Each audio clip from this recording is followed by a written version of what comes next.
Okay, so we can group different stars in three major groups based on their mass. The first group are so-called low-mass stars. Their masses range between this threshold of 8% of the solar mass and about 0.5 solar mass. So their masses range from 8% of the solar mass to about a half of the solar mass. Okay, so this here is the mass of the star. And as we discussed before, this symbol denotes solar mass. It's about 10 to the 20 kilograms or 300,000 times bigger than the mass of the Earth. So these stars produce energy via nuclear fusion of hydrogen into helium using the proton-proton chain. Those of you who took Astronomy 1P01 will remember that process which we discussed when we talked about the way in which the sun produces the energy. So just to go through it quickly, basically there are several steps in this proton-proton chain. First, the two protons fuse into the nucleus of deuterium, the heavy hydrogen, and basically in the process one of these two protons converts to a neutron, and since the electric charge is conserved, a particle called positron, which is identical in all properties to electron except that it has opposite charge. Instead of negative, it has a positive charge. Also, there are these ghostly particles, neutrinos, that have essentially zero mass, very tiny mass, not completely zero. They are produced in the process. And this is the slowest step in the proton-proton chain because one has to, the odds of a proton, one of these protons transforming into neutron while they are close enough so that the strong nuclear force can bind them are very small. And on average, this reaction takes place once every 14 billion years, which is the current age of the universe. So you can say, well, how come this can happen if it's so unlikely? Well, the thing is that in 10 to the 20 kilograms, 3/4 of which is hydrogen, there are so many nuclei of hydrogen that there is enough of them so that even with that low probability, these things happen all the time. Okay? So once you have a deuterium, then it fuses in the next step with another hydrogen, forming the nucleus of helium-3, which has two protons, just like helium-4, but only one neutron. And hence, there are three nucleons, and that's helium-3.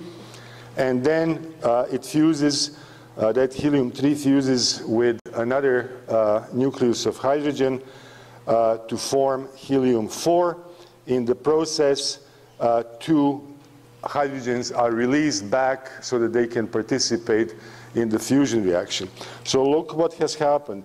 We have 1, 2, 3, 4 plus 2 here, plus 2 hydrogen coming in. What is coming out is the nucleus of helium, and the two protons are released. So the net result of this proton-proton chain, so 6 minus 2, which is 4 protons are fused into the nucleus of helium-4 with the release of energy. Okay? So that is a very quick summary of the proton-proton chain. Those of you who took Astronomy 1P01 will remember it.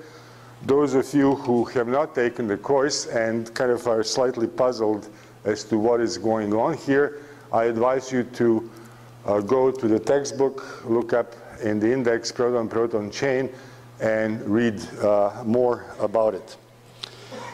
So why is the energy released? Well, it turns out that the end product, the nucleus of helium-4, has mass that is slightly smaller than the mass of 4 protons that went to its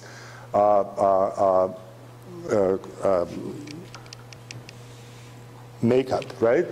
So, and that difference in mass has been converted into energy via famous Einstein relation, E equals to mc squared, right? So if I denote this mass difference with m, and that is 4 times the mass of proton, which is H1, minus mass of helium-4. So that difference in mass has been converted into energy, and the relationship is that energy released turns out to be exactly equal to this mass difference times the speed of light in vacuum squared. Now, because they don't have much mass, they have enough mass to start fusing hydrogen into helium, and they become the main sequence stars. Because of low mass, their luminosity is low. Recall the Eddington's mass luminosity relationship for main sequence stars. The luminosity is to within a constant given by the mass of the star to the power 3.5, right? So the smaller the mass, the smaller the luminosity, and vice versa. The larger the mass, the larger the luminosity of the star. And they end up at the bottom of the main sequence, right? Where we have those dim and cool stars, right? So if I try to reproduce here the HR diagram, whoops. So temperature runs this way, and the luminosity runs this way, and the main sequence is represented by this group of stars. Then these low mass stars will occupy the bottom because they have low luminosity and low temperature. What we call red dwarfs, right? Red because of their low surface temperature, and therefore they emit most of their energy at the wavelengths corresponding to the red light.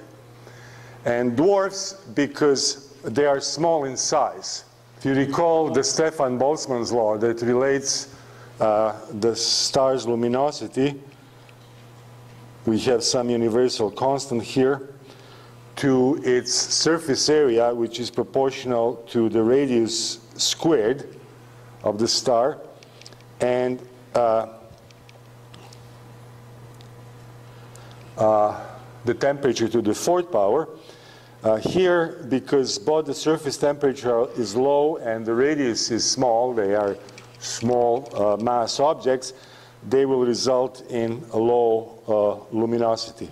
Now, these red dwarfs could actually be the most numerous stars in the universe. The difficulty that we have, of course, is that because of their luminosity, they are hard to see, right? If I have a light bulb which emits a small amount of power, if it is a sufficient distance from me, I can't see it, right? It's not intrinsically bright enough, doesn't emit enough energy to reach me here some distance from it, okay? So, but if you look at this process statistically, it is to be expected that most of the stars in the universe are these red dwarfs. It's just that we can't see them, okay? Those of you who took astronomy 1P01 will remember one of the fundamental relations in astronomy that is being used all the time to measure the luminosity of a star provided that we know its energy output, provided we know its distance from us, or it can be used the other way around to determine its distance if we somehow are able to determine its luminosity. And that relationship is that the brightness, which is the amount of energy per unit time and per unit area that reaches us here on Earth, per unit area at the location of the observer. Okay? And it's related to the luminosity of the star, which is this first thing here, which is the amount of energy emitted by the star per unit time. Okay, so this, what I've underlined with dashed line, is basically the definition for luminosity. Okay, so this is luminosity. And I have to divide this by the surface area of a gigantic sphere whose radius is equal to the distance between us and the star. And that is 4 pi distance to the star squared. Okay, so if the luminosity of the object is low, like it is for red dwarf stars, then in particular if they are at great distance from us, their brightness is rather low and we cannot detect them. And in fact, it turns out that the star that is closest to us, so-called Proxima Centauri, which is a member of a triple star system called Alpha Centauri, is a red dwarf. It is closest to us. Its distance from us is about 4.24 light years. But in spite of the fact that it's closest to us, that for that star, D is the smallest number, its luminosity is so low that we can't see it with the naked eye. You can't see Proxima Centauri with the naked eye.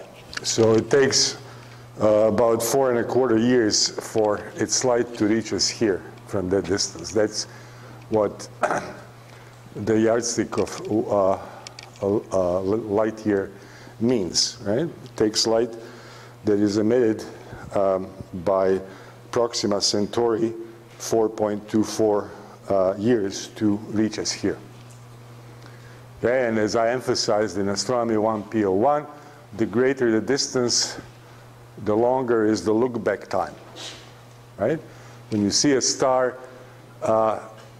you see it not how it looks now, but how it looked years ago, depending on the time required for its light to reach us here on Earth.